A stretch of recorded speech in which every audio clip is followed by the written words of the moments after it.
Half a century ago, tens of millions of households mobilized a nationwide meat boycott to challenge soaring food prices. It was arguably the largest protest in American history. Today, as a majority of Americans stress out over food prices and other signs of an affordability crisis, Donald Trump is running scared in the face of consumer rage. This commentary and the next ask, how can ordinary grocery shoppers organize and become part of the movement that is endeavoring to protect society against Trump's authoritarian juggernaut? Hunger has a funny way of concentrating the attention. The cost of food and cutbacks in the provision of food for those who need it have been drivers of mass protest throughout much of history. One of the events initiating the French Revolution was the Women's March on Versailles, which began among women in the marketplaces of Paris, protesting the high price and scarcity of bread.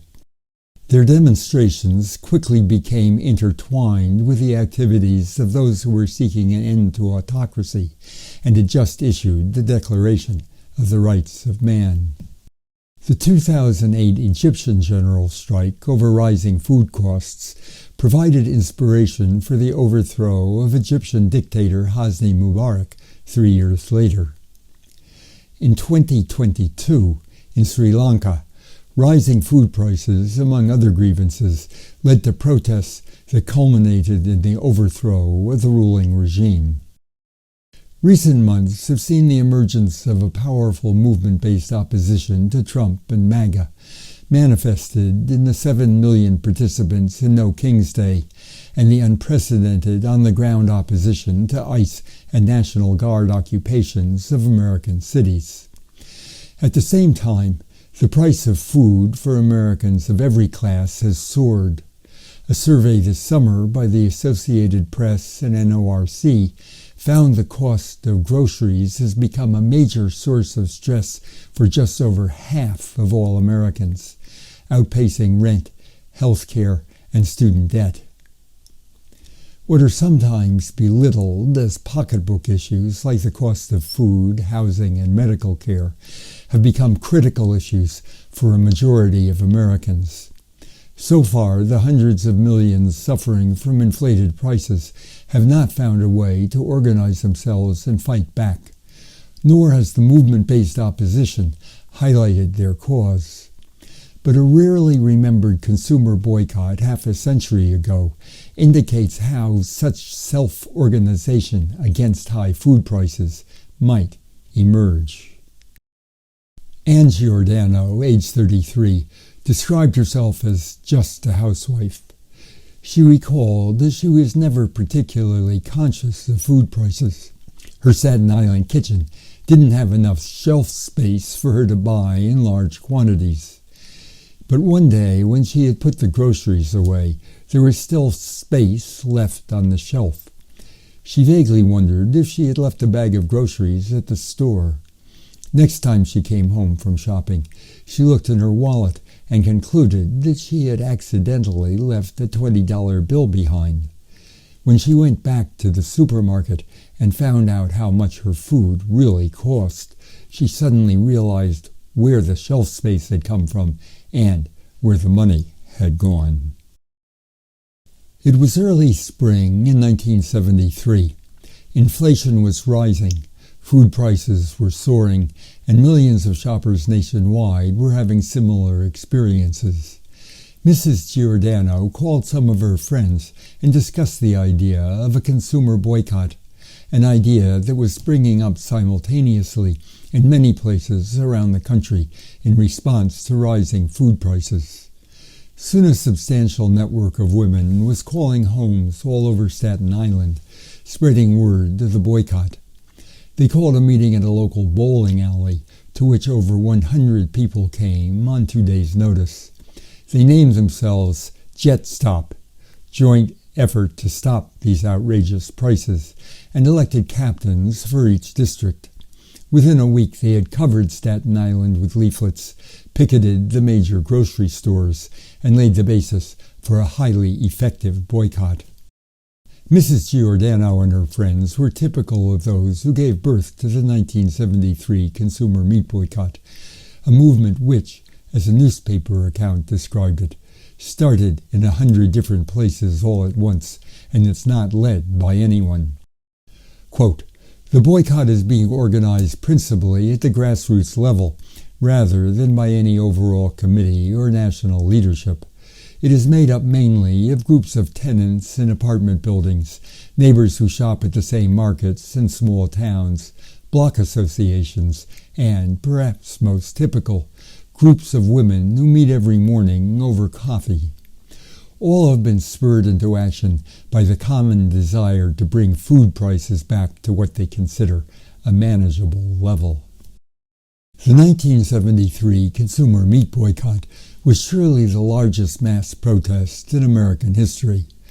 A Gallup poll taken at the end of the boycott found that over 25% of all consumers, representing families with 50 million members, had participated in it.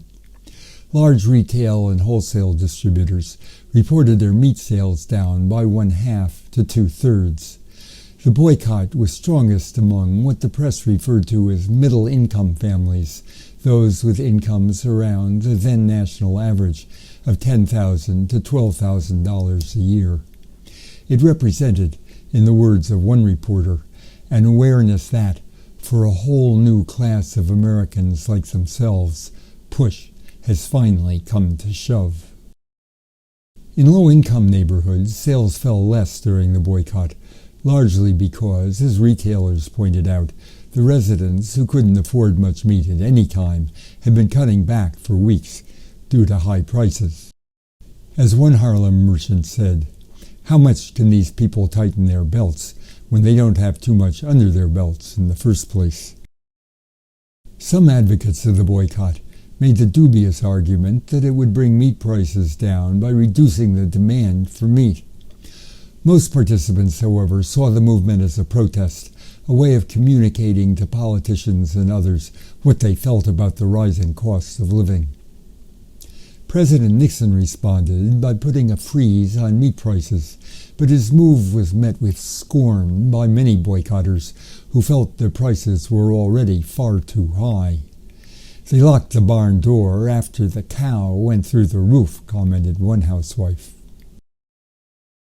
The 1973 meat boycott did not prove to be an effective tactic for combating high prices.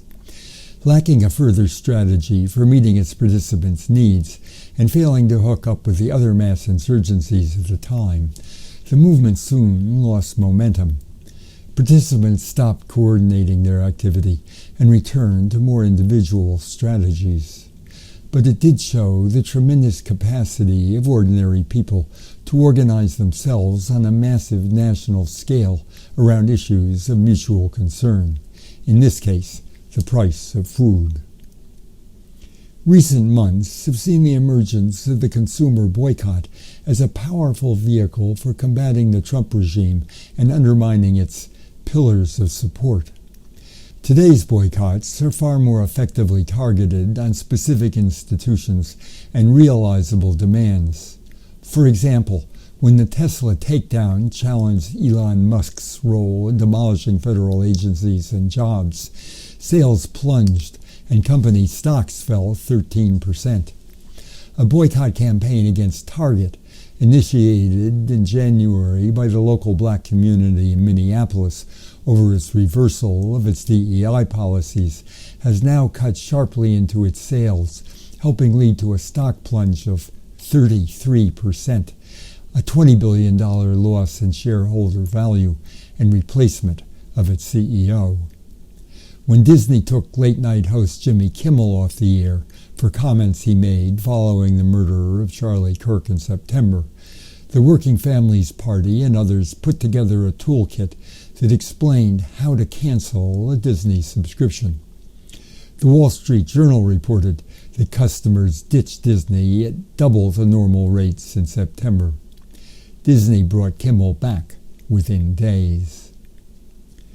Today's boycotts are also much better aligned with other forces.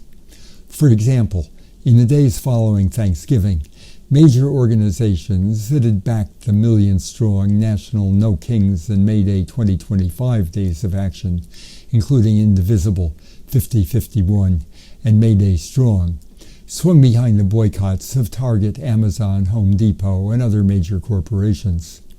Some national coordination was provided by a group that called itself We Ain't Buying It.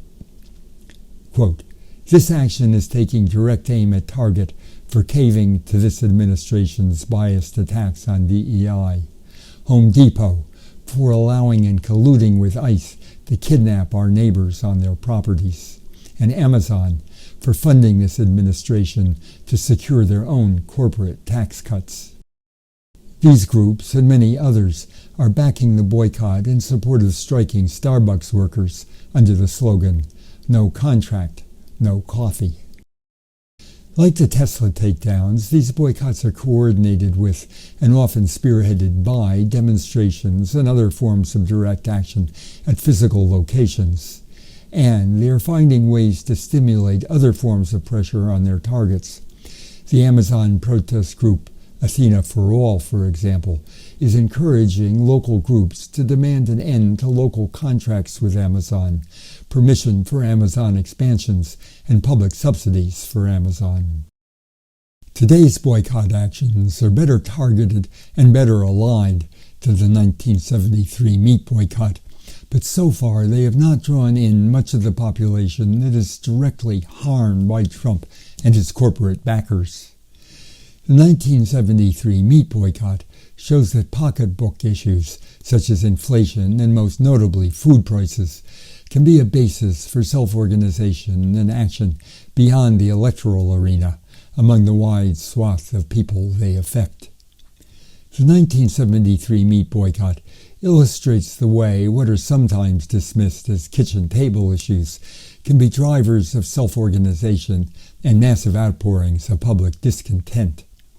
Such examples from the past are unlikely to provide us the specific programs or tactics we need to meet today's food crises, but they do demonstrate the power that people can mobilize when they are driven by food deprivation. The next strike commentary will spell out how today's discontented consumers might converge with the movement-based opposition to Trumpian autocracy.